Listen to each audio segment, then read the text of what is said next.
I don't know why it took this long to, but it just recently dawned on me. Companies actually are dictatorships and not democracies. Today, I want to talk about something that many of us experience but rarely address: the trap of the 9 to 5. If you're someone who is like me, that goes to work, does their job, and leaves without getting involved in any office drama, but usually there's a little bit of backlash that comes along with it, then this video is definitely for you. In the US, I have been lucky where I've had 1 or 2 jobs that hasn't been terrible, but from my perspective, many workplace environments in the United States are set up with the bottom line in mind. They focus on overall profits and the outputs of the business. And this is held up above anything else at the end of the day.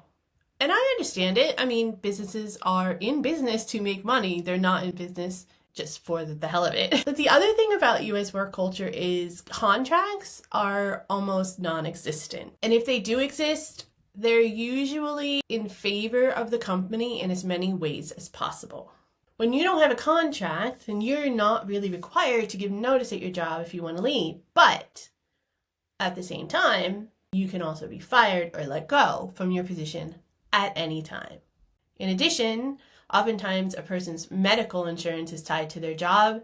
And when you add details like expensive daycare, the high cost of a student loan that people are carrying from furthering their education, or excessive cost of living, which I'm sure we can all relate to right now, many people feel like they're trapped in their jobs. They start to feel desperate to keep them, and as if they don't have many alternatives. I remember being in this trap myself in the United States, feeling really hopeless and tied to my company on many occasions. I was like everybody else in America, living paycheck to paycheck, and I had this underlying fear all the time of being destitute if I lost my job and I didn't have another job to go to. So it compelled me to overperform wherever I could. I rarely said no to a task. I took on additional hours. I worked weekends. I even worked on my time off or called in for meetings when I was supposed to be on vacation because I was so afraid that if I didn't, I would look bad in some way. I was in a constant state of panic that if I didn't work overtime or complete a task in a favorable manner, I would lose my job. The trouble is, companies know this. And throughout my life, working in America, I've not met a company that doesn't operate in this way, at least at a small level.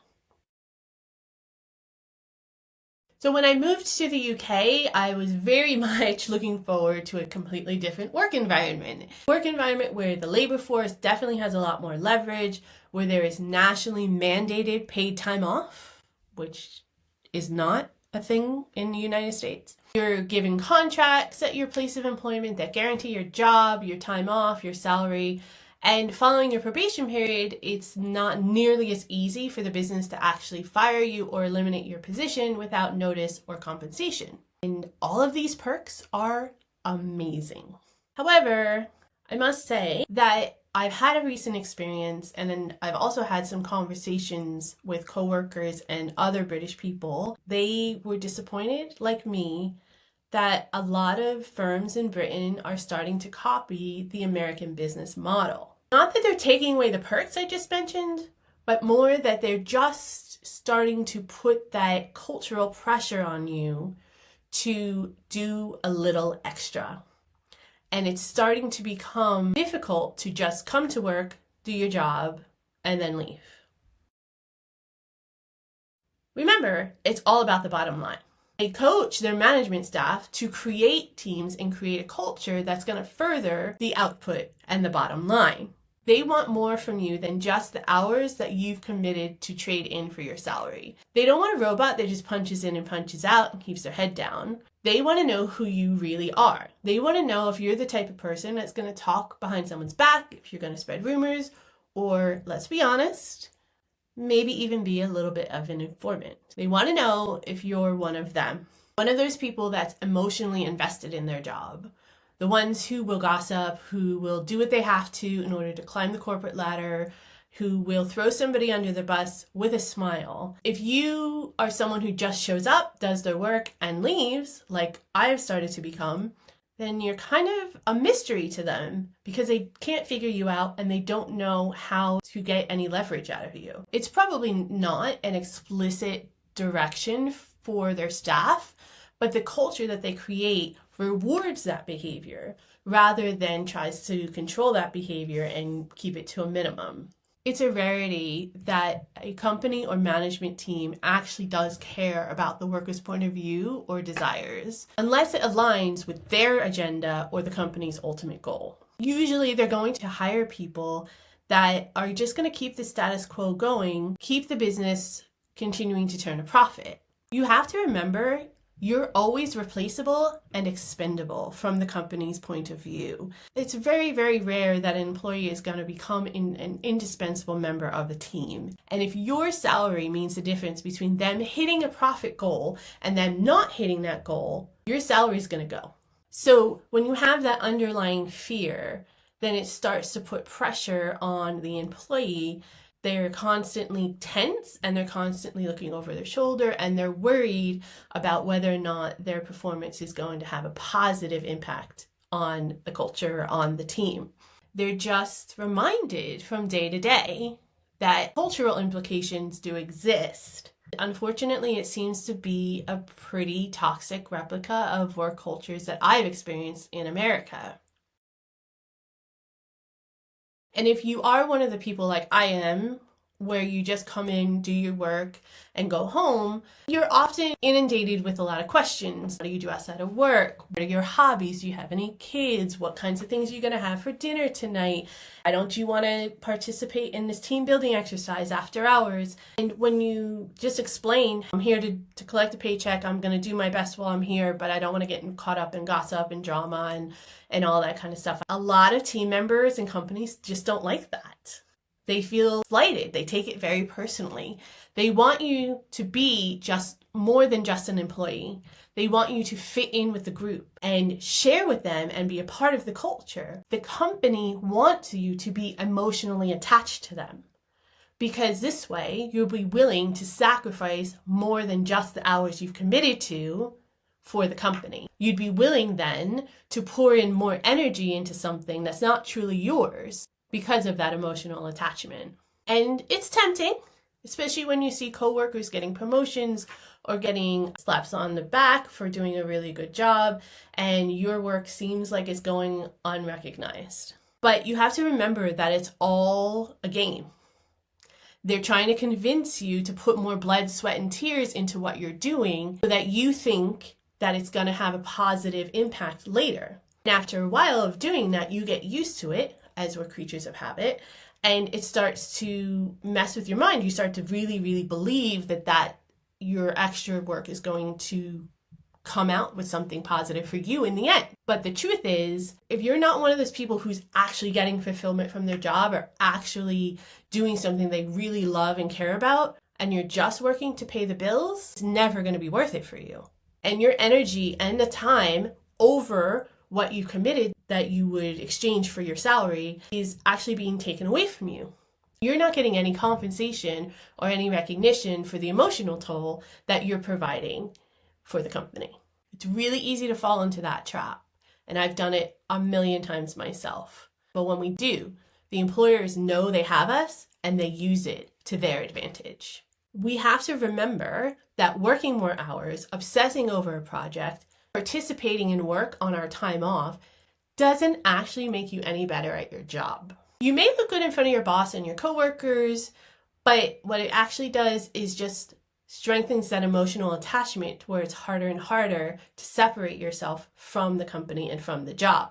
And it becomes an endless cycle of being overworked and overexerted.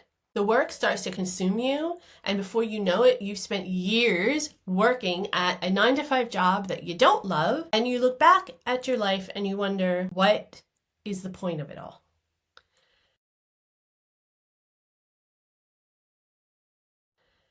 I'm not saying it's wrong to love what you do or to get emotionally invested in your career. If you are a person that is extremely happy at their job, really loves the company that they work for, really gets a lot of value out of what they're doing from day to day, then go for it. I am a firm believer that everybody should have the kind of life that works for them.